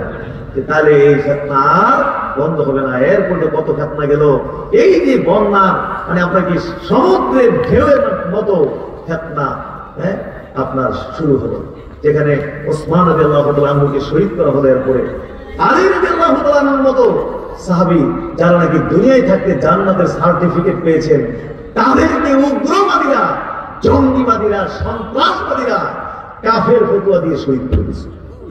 কাফের ফতোয়া দিয়ে কি করছে? তো কোরআনের আয়াতের নাকি খেলাফ করছে হযরতে আলী। এই জন্য ওনার সাথে উনি মুশরিক হয়ে গেছে, মুরতাদ হয়ে গেছে। এই জন্য ওনার বিরুদ্ধে মানে যুদ্ধ করা, ওনার বিরুদ্ধে জিহাদ করা আমাদের উপর ফরজ হয়ে গেছে। খারিজিরা তারা মানে এই কথা বলে আলী রাদিয়াল্লাহু তাআলা কি করে দিয়েছে? শহীদ করে দিয়েছে। এই ফিতনা আস্তে আস্তে বলেন এখন কি ফিতনা কম না বাড়ছে? জোরে বলুন, ফিতনা কমছে না বাড়ছে?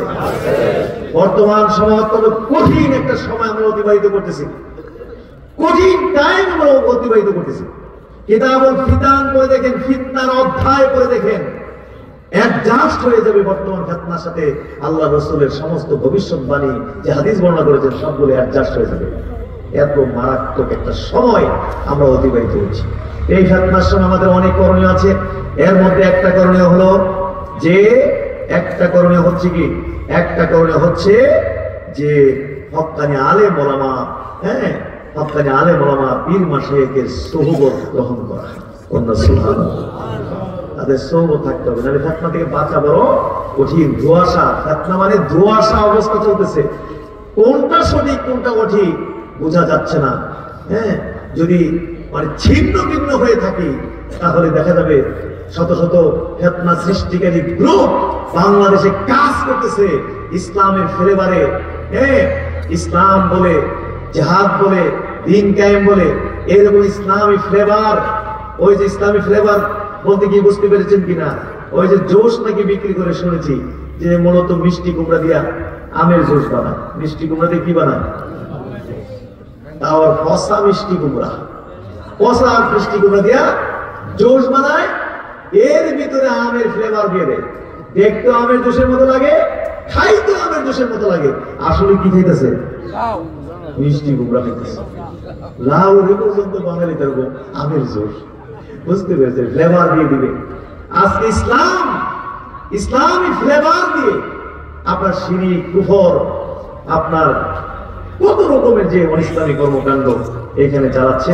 সুতরাং ছিন্ন ভিন্ন হয়ে আমরা যদি থাকি, আমাদের ঈমান আমাদের উপরে ঝুঁকি চলে আসবে। আল্লাহর শুকরিয়া, আমরা সোনাকান্দা দরবার শরীফের মতো এরকম দরবারের সোহবত আমরা পেয়েছি, বলেন আলহামদুলিল্লাহ। আপনাদের বিশ্বাস আছে কিনা যে সোনাকান্দার আলহাজ আল হাফেজ মওলানা আব্দুর রহমান হানফি রহমাতুল্লাহ আলাইহি তিনি পরিপূর্ণ কোরআন সুন্নাহর ওপর প্রতিষ্ঠিত ছিলেন এবং মুরিদদেরকে কোরআন সুন্নাহ অনুযায়ী নির্দেশ দিয়েছেন। এই আস্থা বিশ্বাস এই নান্দাইলের মানুষের আছে না নাই? চলে বলুন আলহামদুলিল্লাহ। আমার আব্বা জানুর হুবহু দাদা হুজুর যে মাসলাক কোরআন সুন্নাহ ভিত্তিক যে মাসলাক দিয়ে গেছেন, সেই তার উপরে আবেগহীন ভাবে, নিরলস ভাবে সেইভাবে তিনি চলে গেছেন এবং মুরিদদেরকে সেইভাবে পরিচালনা করে গেছেন। আলহামদুলিল্লাহ এখন পর্যন্ত আল্লাহর রহমতে আছে। সুতরাং এই ফিতনার যুগে এতদিকে কান দেওয়ার দরকার নেই। এতদিকে কান দিবে আপনি ধোঁয়াশা অবস্থা বুঝতে পারবেন না, আপনি বিভিন্ন ফিতনায় জর্জরিত হয়ে ঈমান হারা হয়ে বেঈমান হয়ে কবরে যাওয়া লাগতে পারে। ঝুঁকি আছে নাকি নাই? ঝুঁকি।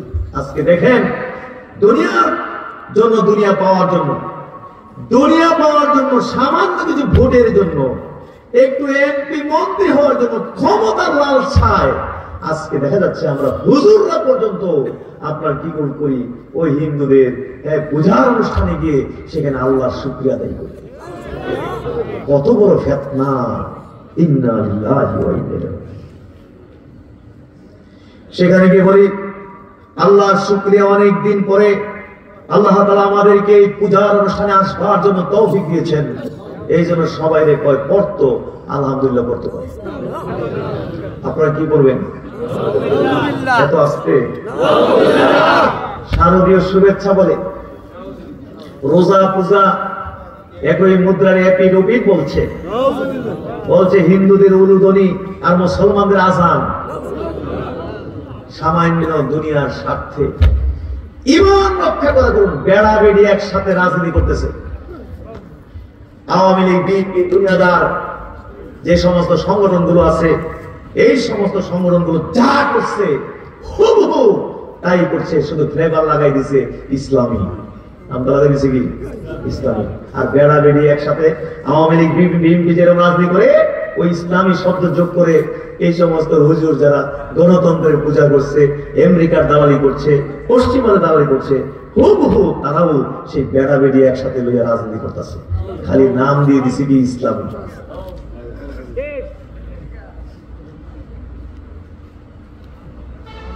ইসলামী লাগাই দিলি কি হালাল হয়েছে বোকা?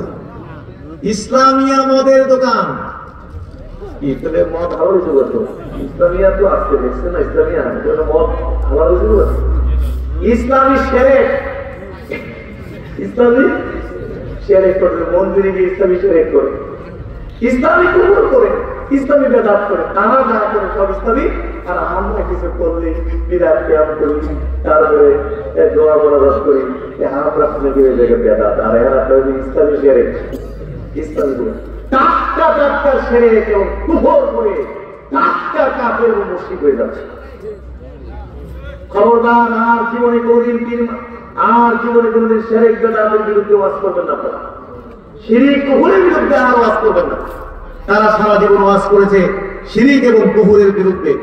2-3 মিনিট চাইতে না দেখে এই ওয়াজটা 20,000 সামনের উপরে, এবং আমাদের কত বিক্ষত করেছে। আমরা নাকি শিরক করি, আমরা নাকি কুফর করি, সারা জীবনে শিরক কুফরের ওয়াজ করেছে। আর আজকে তারাই দুনিয়ার স্বার্থে মন্দিরে গিয়ে সেখানে গীতা পাঠ করে এবং টাটকা শিরক, টাটকা কুফর করে, টাটকা কাফের এবং টাটকা মুশরিক হয়ে গেছে।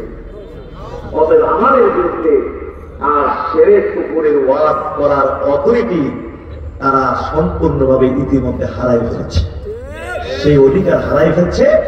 আর যেদিন শিরক কুফরের বিরুদ্ধে ওয়াজ করবেন না, এবং এই শিরক কুফর নিয়ে পিসাবার উপর হাত তুলে দিবেন না, অন্তত আপনারা না, কারণ আপনারা এই অধিকার হারাইয়া ফেলেছেন। এই অধিকার কি হারিয়ে ফেলেছেন। মনে করেছে হিন্দুরা মগা ব্যাকল, তারা মনে হয় কলা ছোলায় খায় না, সোলতা সহ কলা খায় না, এত মানে অবুঝ নাকি মনে করছে সেখানে গেলেই ভোট কোট দিয়ে আমরা একেবারে পাঠাই দেব। হিন্দুরা কি এত ব্যাকল নেই, প্রয়োজনে ভোট দিত না, তবু এই আশা করে কোনো লাভ নাই। মাঝখান দিয়া ইমান হারা হয়েছেন, কাফের হয়েছেন, বেঈমান হয়ে গেছেন, এবং লক্ষ লক্ষ কোটি কোটি মানুষকে আপনারা গোমরাহ করতেছেন। এই জন্য আল্লাহ রাসূল বলেছেন, মানুষের মধ্যে নিকৃষ্ট তারা যারা আলেমদের মধ্যে নিকৃষ্ট, আর মানুষের মধ্যে উৎকৃষ্ট তারাই যারা আলেমদের মধ্যে উৎকৃষ্ট। আজকে আলেম যদি একজন গোমরাহ হয়, লাখ লাখ মানুষ কি হবে?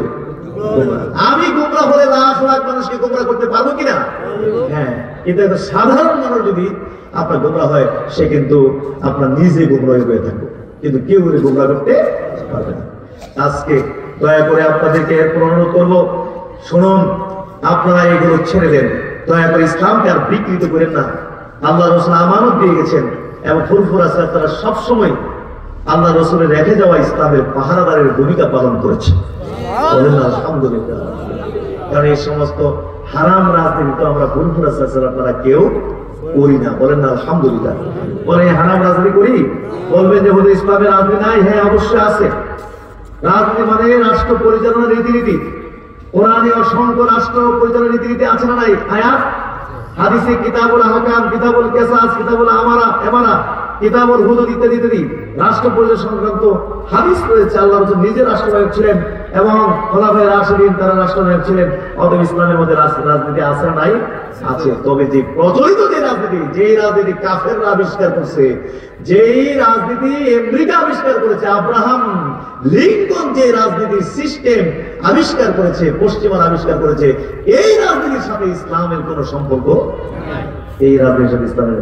এই রাজনীতি মুসলমানদেরকে ধ্বংস করেছে, মুসলমানদের মধ্যে দলাদলি সৃষ্টি করেছে, মুসলমানদেরকে ভাগাভাগি করেছে, মুসলমানদেরকে মানে মারামারি কামড়াকামড়ি সৃষ্টি করেছে। স্বাধীনের পর থেকে বাংলাদেশ হিসাব করে 20 লাখ মানুষ খুন করেছে এই কাফেরদের তৈরি করা এই রাজনীতি। গুম করেছে, কোটি কোটি মিথ্যা কথা কইতে হবে এই রাজনীতি করলে। গীবত কইতে হবে, সকালে এক কথা কইতে হইব, বিকালে এক কথা কইতে হইব, রাত্রে এক কথা কইতে হইবে, বৈশে এক কথা কইবে, হাইটে এক কথা কইবে, তারপরে শুয়ে এক কথা কইবে। কোটি কোটি মিথ্যা কথা কইতেছে রাজনীতিবিদরা। কিসের ইসলাম? তাদের ইসলাম কোন গুরুত্ব তাদের কাছে কিছু গুরুত্ব নেই। তারা দরকার ক্ষমতা, তাদের দরকার কি? এই রাজনীতি মানুষকে ধর্মহীন করেছে, নাস্তিক বানিয়ে ফেলেছে এই রাজনীতি। তাদের কিসের নামাজ, কিসের আখিরাত, কিসের আল্লাহ, কিসের রাসূল, কিসের ঈমান, কিসের আখিরাত, এগুলো তাদের কাছে তুচ্ছ বিষয়। তাদের দরকার ক্ষমতা। তাদের দরকার কি? ক্ষমতা। বলে যে আমাদের আল্লাহর কাম নাই, রাসূলের কাম নাই, আখিরাত দরকার নাই, জান্নাত দরকার নাই, আমি যেমনি হোক আমার মেম্বার লাগবে। আমার কি লাগবে? মেম্বার যেমনি হোক ইসলাম জাহান্নামে চলে যাক, ওই সব দরকার নাই, যেইভাবে হোক আমাকে চেয়ারম্যান হইতেই হইব। এই জন্য অনেকে বলেছে হুজুর, এই যে রাজনীতি যারা করে হুজুর, ও অনেক আছে জীবনে ওযু করতে দেখলাম না, নামাজ পড়ে কিন্তু ওযু করতে দেখি না। এরকম প্রোগ্রামে গেলে নামাজের সময় হয়ে গেলে বেড়া বেকায়দায় করে গেছে না, তবে সার আজানের সময় গেছে নামাজ ডাকতে, হ্যাঁ পড়ো। জীবন ওযু করতে দেখছি না, ওযু যাইতে দেখছি না, তো গেলে ওযু পড়লো হইলে, কিন্তু কিসের নামাজ? নামাজের কোন গুরুত্ব আছে? মানুষ যেহেতু আছে, ঠিক আছে, ওযু আল্লাহ আকবার দাঁড়াই গেছে, আসলে ওযুই নাই, আসলে কি নাই। কারণ ইসলাম তো এদের কাছে তুচ্ছ, আখিরাত এদের কাছে কোনো ব্যাপারই না। আল্লাহর কোনো প্রয়োজন নাই, রাসূলের প্রয়োজন নাই, জান্নাতের দরকার নাই। তাদের দরকার কি? ক্ষমতা, মেম্বার হওয়া। এই রাজনীতি আমাদেরকে ধর্মহীন করতেছে, আমাদেরকে জাহান্নামী করতেছে, আখিরাত ধ্বংস করতেছে। সুতরাং এই রাজনীতি কোন দরকার আছে? আমরা জোরে করে রাজনীতি দরকার? এই রাজনীতি দরকার নেই। দাদা হুজুর যদি রাজনীতির মধ্যে ঢুকতো, আজকে বুঝতে পেরেছেন কিনা, আমাদের বংশ থেকে 2-5 জন এতদিন এমপি মন্ত্রী থাকতে পারতো। আলহামদুলিল্লাহ 2-5 জন, কিন্তু এগুলোকে দাদা হুজুর আপনার প্রত্যাখ্যান করে গেছে। আলহামদুলিল্লাহ। দাদার মরিদ ছিল মফিজউদ্দিন মন্ত্রী, দাদা হুজুরের মরিদ ছিলেন পুরা পাকিস্তান আমলের শিক্ষামন্ত্রী ছিলেন, এত বড় মন্ত্রী। এবং থানার দরজার মুরিদ ছিলেন দাদা হুজুরের, মানে মন্ত্রী থাকা অবস্থায় দরবারিকে কাম করত। তাহলে কেমন কেমন মুরিদ চিন্তা করে দেন, মন্ত্রী কিন্তু দরবারিকে কি করছে, কাম করত। সবাই বলতো স্যার আপনি এসব কেন করেন, আপনি বসেন, আমরা আছি, আপনার সেবা করব, ডিউটি আপনার পিছনে আমাদেরকে দেওয়া হয়েছে, আমরা আপনাকে দেখবো। ধমক দিল, আমি মন্ত্রী, যেখানে যাই সেখানে আমার সম্মানিত। আমি কি পীরের বাড়িতে সম্মান আর ইজ্জতের লেগে নিয়েছি? আমি তো আইছি আমার পীরের বাড়িতে কিছু কাজকর্ম করে আমি আমার নফসটাকে একটু জব করতে আসছি। দাদা হুজুরকে দাওয়াত দিয়েছিল এক রাজনৈতিক প্রোগ্রামে, সভাপতি দাদা হুজুর এমন সারগর্ব বক্তব্য দিয়েছিলেন, ভারতবর্ষে তৎকালীন রাজনৈতিক প্রেক্ষাপটকে সামনে রেখে মন্ত্রী এমপি যারা ছিল হতবাক হয়ে গেছে দাদা হুজুরের জ্ঞান গর্ব বক্তব্য শুনে। বলেছিলেন যে আপনি যদি রাজি থাকেন তাহলে আপনি রাজনীতিতে যদি আসতে রাজি হন, তাহলে আপনাকে রাজনীতির মধ্যে একটি গুরুত্বপূর্ণ স্পেস আপনাকে আমরা জায়গা করে দেবো, যে রাজি থাকেন। দাদা হুজুর বলেছিলেন রাজনীতি করার মতো লোক আমার বাংলাদেশে অভাব নাই, অতএব আপনারা এইসব থাকে। আর আমার এলাকার মানুষ অন্ধকার, নামাজ চিনে না, রোজা চিনে না, আল্লাহ চিনে না, রসুল চিনে না, পরকাল চিনে না, আমার এলাকার মানুষ পর্দা চিনে না, হালাল চিনে না, হারাম চিনে না, অতএব আমাকে দিন কায়েমের সুযোগ দেন। সেই ৭৫ বছর আগে দাদা হুজুর রহমাতুল্লাহ যদি এই রাজনীতির মধ্যে ঢুকাই দিতেন আর ৭৫ বছর পর্যন্ত রাজনীতি করে আসতেন, পিঠাপিঠি করতেন, কিছু পিঠা খাইতেন, আবার দিতেনও, এবার মিল্লা জিল্লা যদি রাজনীতি করে আসতেন, আশা করি দিচ্ছেন ৫ জন আমাদের বংশ থেকে এই পর্যন্ত এমপি মন্ত্রী হইত না। কি বলেন, ঠিক না? এইবারও যদি আমার আসতাম, যে এইবারও যদি মুরাদনগর থেকে আমি ইলেকশন করি, বুঝতে পেরেছেন কিনা, যে আমি যদি বলি যে এবার স্বতন্ত্র থেকে আমার ইচ্ছা করছে একটু ফাইট করতে, স্বতন্ত্র থেকে আমি একটু নির্বাচন করতে আমার একটু ইচ্ছা করছে, আমি যদি ক্যান্ডিডেট হই, আশা করি মুরাদনগরের যত বাঘা ক্যান্ডিডেট হোক অন্তত রাতের গুন্ডারে হারাম করে দেয়। কামটা করলে অনেক গুম ধরতেছে না, লাগাই ছেড়ে দাম দেব, কিন্তু এগুলোকে থুতু দেই সমত। যেই রাজনীতি মানুষকে জাহান্নামী বানায়, ইমান হারা করে কাফের বেঈমান মুশরিক বানায় ছেড়ে দেয়, এই রাজনীতি আমাদের কোনো দরকার নেই। কারণ ক্ষমতার চেয়ে ইমানের দাম কম না বেশি? জোরে বলেন, আমাদের ক্ষমতা না ইমান, ক্ষমতা না ইসলাম, ক্ষমতা না আখিরাত, জান্নাত না ক্ষমতা। জোরে বলেন আলহামদুলিল্লাহ। কোটি কোটি মিশা কথা বলতেছে, মুনাফিক হয়ে গেছে এদেশের মানুষ। এই রাজনীতি দেশের সমস্ত মানুষগুলোকে মুনাফিকে পরিণত করে দিয়েছে, অন্তরগুলোকে ধ্বংস করে দিয়েছে। অন্তরের মধ্যে আপনার ধ্বংস হয়েছে নাফাকি। অন্তরের মধ্যে কি, উপর দিয়ে একরকম, ভিতরে আরেক রকম, মুখে একরকম, অন্তরে আরেক রকম।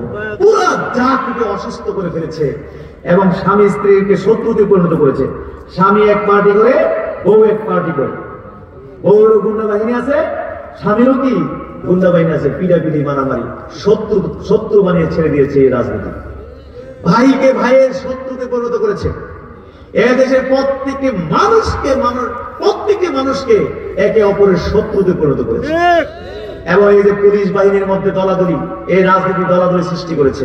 সেনাবাহিনীতে এই দলাদলি সৃষ্টি করেছে রাজনীতি। শিক্ষকদেরকে ভাগে ভাগে ভাগ করে ফেলেছে, আলেমদেরকে খণ্ড বিখণ্ড করে ফেলেছে। এমন একটা জায়গা নাই যেখানে নাকি এই রাজনীতি দলাদলি সৃষ্টি করে নাই। পুরা জাতি ধ্বংস, এই কাফেরদের সিস্টেমের রাজনীতি। এই রাজনীতিকে আমরা আওয়াজ করতে হবে, গোটা বিশ্বের মুসলমানরা এক স্বরে আওয়াজ করতে হবে যে আমরা মুসলমানরা এই গণতন্ত্রকে প্রত্যাখ্যান করলাম। ততদিন পর্যন্ত এইগুলো প্রত্যাখ্যান মুসলমানরা না করবে, ততদিন পর্যন্ত মুসলমানরা গোলামের জাত হইয়া থাকবে। মুসলমানরা গোলামের জাত, জীবনে কোনোদিন বীরের জাত হইতে পারবে না। যে মুসলমান 1400 বছর এই পৃথিবীতে বীরের জাত ছিল, পরাশক্তি ছিল, বিশ্বকে শাসন করেছে 1400 বছর, সেই 100 বছর হয়েছে মুসলমান গোলামের জাতি পরিণত হয়েছে। কিয়ামত পর্যন্ত আর মুসলমান বীরের জাত হতে পারবে না, যতদিন পর্যন্ত এই কাফেরদের তরিকার রাজনীতি লইয়া পড়ে থাকবে। এটাতে বাইরে আসতে, তাহলে কোনো বাইরে মুক্তির কোন রাস্তা নেই। সেটা হাজির অত্যন্ত ফেতনা যুগ, ইসলাম দিন কায়েম জিহাদ এই সমস্ত ইসলামিক বুঝতে পেরেছেন এগুলো। এবার আল্লাহ আলী বলে গেছেন কালিমাতুল হাক্কি উরিদা বিহাল বাতিল, এদের কথা ঠিক, খারিজিদের কথা ঠিক, কিন্তু উদ্দেশ্য বাতিল। উদ্দেশ্য কি? তাদের কথা ঠিক না। ইসলাম, আমরা ইসলাম কায়েম করব, এই কথা কি? এটা কি ভালো কথা কিনা? ভালো কথা। আমরা কোরআনের রাজ কায়েম করব, কথা ভালো না খারাপ? বড় নেতা, ইসলামী নেতা, একদম সিনিয়র নেতা, কিন্তু আল্লাহু আকবার কোরআনের রাজ কায়েম করব, কোরআনের আয়াত পড়লে মাথা নষ্ট। জাল হাক্কা ওয়া জাহাকাল বাতিল ইন্নাল বাতিলা কানু যুহাকা। ইসলাম কায়েম করব, কোরআন কায়েম করব। কোরআনের ছোট্ট একটা আয়াত করতে গিয়ে 5টা ভুল যদি করতে পারে বড় নেতা, উনি নাকি এই দেশে কোরআনের রাজ কায়েম করবে। পাগলের মাথা খারাপ। কোরআন রিডিং করতে পারে না, কোরআন রাষ্ট্র কায়েম করবে। কালিমাতুল হাক্কি উরিদা বিহাল বাতিল, আলী বলেছেন এদের কথা ঠিক, কিন্তু উদ্দেশ্য বাতিল। শুধু এই সমস্ত ফিতনার জমানা চলতেছে, আমরা এখন ঐক্যবদ্ধ থাকতে হবে ঈমান আমলকে হেফাজত করার জন্য। আর বিএনপি, আওয়ামী লীগ সহ যারা দুনিয়াদার সংগঠন আছেন, আপনাদেরকে বলবো প্লিজ খবরদার, হিন্দুরা তারা স্বাধীনভাবে, অমুসলিমরা স্বাধীনভাবে তারা তাদের ধর্মকর্ম পালন করবে, তাদের মন্দিরে যাবে, তাদের পূজা টুজা যা আছে সেটা করবে স্বাধীনভাবে। এখানে কেউ নিষেধ করতে পারবে না, তারা স্বাধীনভাবে করবে, কিন্তু সেখানে কোনো মুসলমান যাইতে পারবে না। তারা তো বলেছ যে মুসলমানরা পাহারা দিতে হবে, আর সেই পূজা আমরা করবো না, এই পূজার দরকার নেই না, যে আমরা পাহারা দিব, পাহারা দিয়া রাখবো, পূজা করার লেগে না, এই পূজার কাম নাই। তা আপনারা কেনাই বুঝছে সেখানে যাইতেন, এটি করতেন, গিয়ে ঈমান হারা করতেন, তারা স্বাধীনভাবে করতেন। শোনা গেল মোড়ে দাদা দাঁড়াইতো, গাড়ি নিয়ে দাঁড়াইতো, আমার গ্রামে কেউ যদি যাস তাদের ডিস্টার্ব করো, মাথা ফাড়াইলাম, মোড়ে দাঁড়াইতো, ওই যে যাই দিত। আর এখন মুসলমান না গেলে নাকি তারা পুজোই হয় না, তাদের প্রসাদ দিয়ে সব খাইয়ে ছাপিয়ে যায় মুসলমান। এর মধ্যে সেনা বলে দিয়ে রাখে, গোবর দিয়ে রাখে, মুসলমান করে সেনা আর গোবর দিয়ে দেখা যায়নি, খাইয়া লাইল। ইন্না লিল্লাহি ওয়া ইন্না ইলাইহি। তারা তাদের ধর্মকর্ম করবে স্বাধীনভাবে, তারা আমাদের মসজিদে আসে না, আমাদেরকে ডিস্টার্ব করে না, আমাদের ইবাদত বন্দেগীতে ডিস্টার্ব করে না। তাহলে আমরা কেন শুধু শুধু তাদের এই পূজার অনুষ্ঠানে যাব, এখানে যাব, সেখানে গিয়ে দুনিয়ার কিছু স্বার্থে আমাদের সবচেয়ে মূল্যবান যে দামি জিনিস ঈমান, যেই ঈমান, সেই ঈমান আমরা নষ্ট করতে যেতে পারি? জোরে কোন যেতে পারি? আমরা যাব। এই জন্য আমাদেরকে ছিন্ন ভিন্ন হয়ে চললে ঈমান আমল শেষ হয়ে যাবে, বেঈমান হয়ে হয়তো আমাদের কবর যাওয়া লাগতে পারে।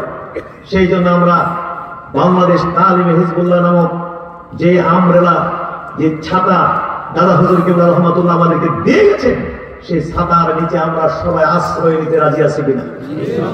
হাত তুলতে পারবো কিনা? বলুন আমিন। দাদা হুজুর বলছেন যে পাট ক্ষেতের মধ্যে পিঁপড়া থাকে, জোরে বলুন, পাট ক্ষেতের মধ্যে কি থাকে? পিঁপড়া থাকে। এই পিঁপড়া গুলো একসাথে পোটলা বাঁধে, এরপরে এই পিঁপড়া পোটলা পানির মধ্যে যদি পড়ে যায়, এটা বাতাসে ধাক্কাইয়া এটা কিনারায় নিয়ে যায়। একটা পিঁপড়া প্রথমে উঠে, এটাকে অনুসরণ করে সব পিঁপড়া টানে উঠে জায়গা, একটা পিঁপড়াও মরে না। আর যে পিঁপড়া গুলো ওই পোটলার মধ্যে আসতে পারলো না, ছড়ায় ছিটে এখানে সেখানে পানিতে পড়ে গেল, এই সমস্ত পিঁপড়া গুলোকে মাছের টকর টকর করে কি করে গিল্লা গিল্লা খাইয়া ফেলে। দাদা হুজুর এই সংগঠনের ব্যাপারে ওয়াজ করতে গিয়ে বলতেন যে বাবা, তোমরা পিঁপড়ার মতো পোটলা বাঁধা থাকবা, বিচ্ছিন্ন হয়ে পড়ে থাকবে না, তাইলে শেষ জামানায় বহু কারের মাছ বাহির হবে, যারা তোমাদের ঈমান আকীদা নষ্ট করবে, আমল ধ্বংস করবে। যদি তোমরা বিচ্ছিন্ন ভাবে থাকো, তোমরা পিঁপড়ার মতো পোটলা বাঁধা থাকবে। সোনাকান্দা দরবারে লাখ লাখ পরিবার বাংলাদেশে আছে, এই লাখ লাখ পরিবার মিললে একটা পরিবার, সেই পরিবারের নাম হলো সোনাকান্দা দারুল হুদা দরবার শরীফ। আমরা কি ঈমান, আমল, আকীদা, বিশ্বাস এগুলোকে রক্ষা করার জন্য এই ছায়াতলে আমরা সবাই আশ্রয় নিতে রাজি আছি? আরেকবার হাত তুলতে পারবে? নারায়ে তাকবীর, আল্লাহু আকবার, নারায়ে রিসালাত, সোনাকান্দা দরবার শরীফ ইসলামের সুতুরা ওলি আল্লাহরা যেখানে বলুন সকলে আলহামদুলিল্লাহ। তাহলে হাজরিন, এই কথা আমি যে আয়াতে কারিমা দিয়েছিলাম, এই আয়াতে কারিমা নিয়ে ওয়াজ করলে অনেক 2-2:30 বাজতে পারে। এই জন্য আপনাদেরকে এই বিষয়ে কয়েকটা কথা কই আপনাদেরকে পুষাই দিছি। সময়টা পুষাই দিলাম না? মাশাআল্লাহ, বলেন আলহামদুলিল্লাহ। হ্যাঁ, সুতরাং আমি সময়টাকে একটু সেভ করেছি। আর এইখানে যদিও আমি মুসল্লি আসিনি, কিন্তু এই তারঘাট সহ এলাকাতে বহু মানুষ দাদারা বলে, এইখানে আপনাদেরকে দেখলে আমার নতুন মনে হয় না, পুরান মনে হয়। এই লিগে আমি এত ওয়াজ বসুদের পড়ার তেমন খেহা মনে করি না, মনে করি যে সবাই ওয়াজ করবো, আমি জায়গা একটু দোয়া করে বিদায় দিয়ে দিব। আলহামদুলিল্লাহ। এখন এই ওয়াজগুলো আপনারা স্মরণ রাখবেন। মাশাআল্লাহ, গুরুত্বপূর্ণ ওয়াজ হয়েছে। সে সন্ধ্যা থেকে সবগুলো ওয়াজ কিন্তু বাড়ি নিয়ে যাবেন, একটা ওয়াজও কিন্তু এখানে ফেলাইয়া যাবেন না। নিয়ে যেতে রাজি আছেন সবাই? বলুন সকল আল্লাহুম্মা আমিন। আমি দোয়া করে ফেলবো। এর আগে কি 2-4 মিনিট জিকির করতে পারতাম না? দোয়াটা কবুলের জন্য একটু রহমত বরকত দরকার আছে তো। রহমত বরকতের জন্য একটু জিকির আজকার করতে হবে। রাজি আছে কিনা?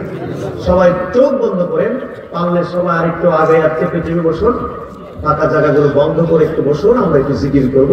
জাতের একজন জিকির আমার কালবের দিকে মতবাদ দিয়েছে, আমার তরফের আপনি সাহেব দাদা আপনি সাহেব কালবের আল্লাহ তাআলার দিকে মতবাদ দিয়েছে। আল্লাহ তাআলা তরফ হইতে আপনি তরিকার নিসবত অনুযায়ী ইসমাতের একজন জিকিরে ফায়েজ আমার কালবে আসো, আমার গলা মহব্বতের সাথে ইসমাতের একজন জিকির করুন। ইয়া আল্লাহ, তুই একবার শুনবে, তারপরে মহব্বত জিকিরটা করবে। বিসমিল্লাহির রহমানির রহিম।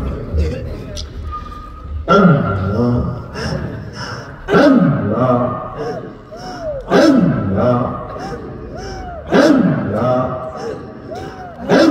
আল্লাহ